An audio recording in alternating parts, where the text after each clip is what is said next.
So if we're going to do some Rancid, we might as well do some Interrupters. And if we're going to do some Interrupters, we might as well do some Interrupters that's covering Bad Religion. There you go. There you go. We've got the Punk Ot Slam right there with those three bands. So this will be an interesting one because we actually have already heard this song before. They took it out on the road with them.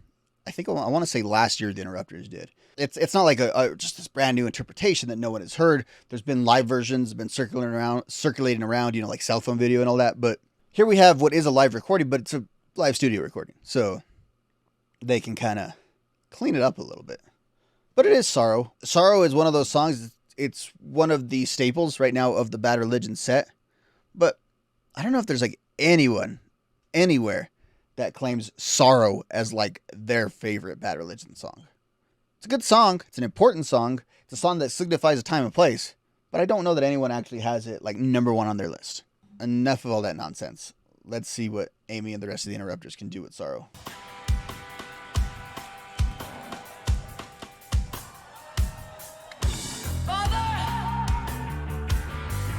Father, can you hear me?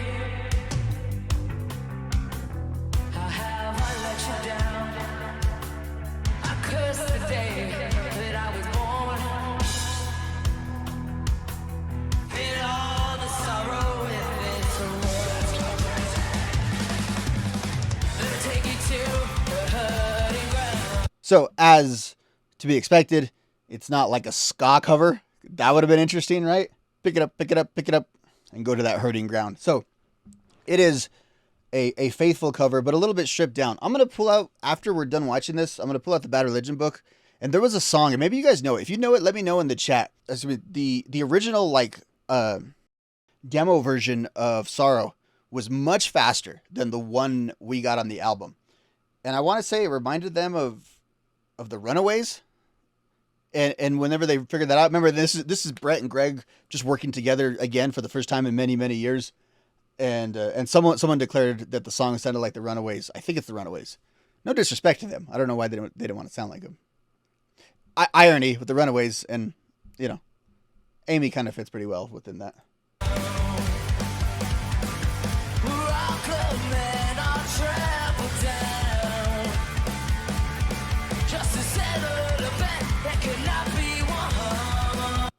Amy has a really good rasp.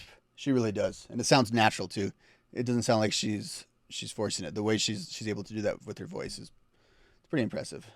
Between a prideful father and his son. Will you got me now, or I can't see a reason for the suffering and this long misery.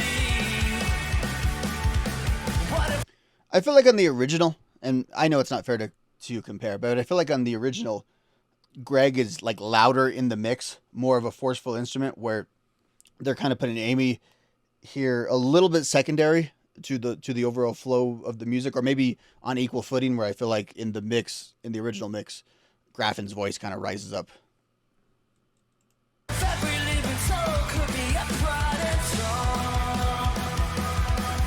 Well, then I do imagine there will be sorrow, and there will be sorrow, and there will be sorrow no more.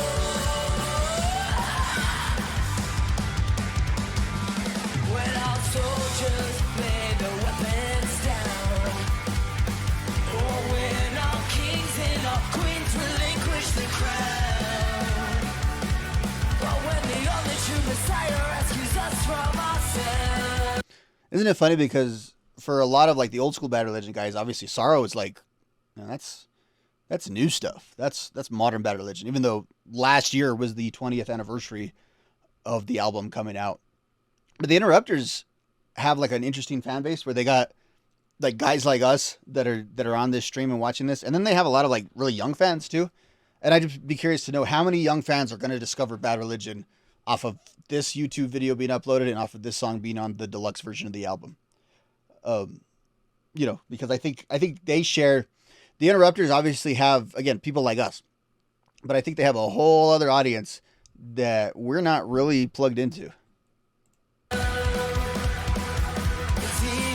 to imagine. There will be sorrow, and there will be sorrow, and there will be sorrow no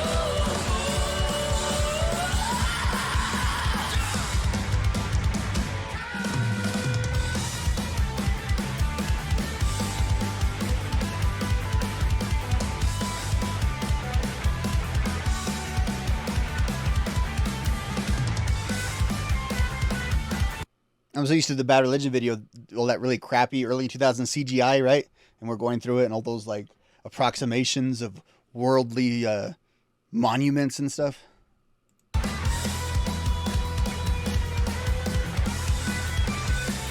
it! There will be sorrow, and there will be sorrow, and there will be sorrow no. Again, I think it hits there again.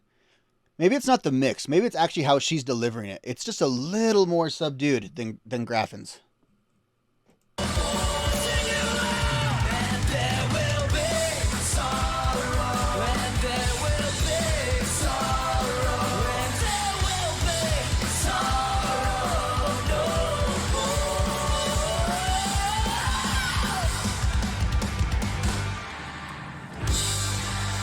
That was beautiful. Thank you so much. Thank you, the Interrupters. That was pretty good. I'd give it, what do we rate this on? Star rating? 3 stars? 3 stars is a thumbs up. Nothing that blows you away. It's cool, though. I love the idea of, A, the songs from like 2002 being classic punk rock songs. That's cool to think about. But also, I like the fact that those songs can live on with newer artists that are touring on them. Not that Bad Religion doesn't tour. Either way, it's a good way to spread the message, right? Backlinks. That's what pop bands are. They're backlinks to really, really fun acts. They need to exist. Gateways need to exist.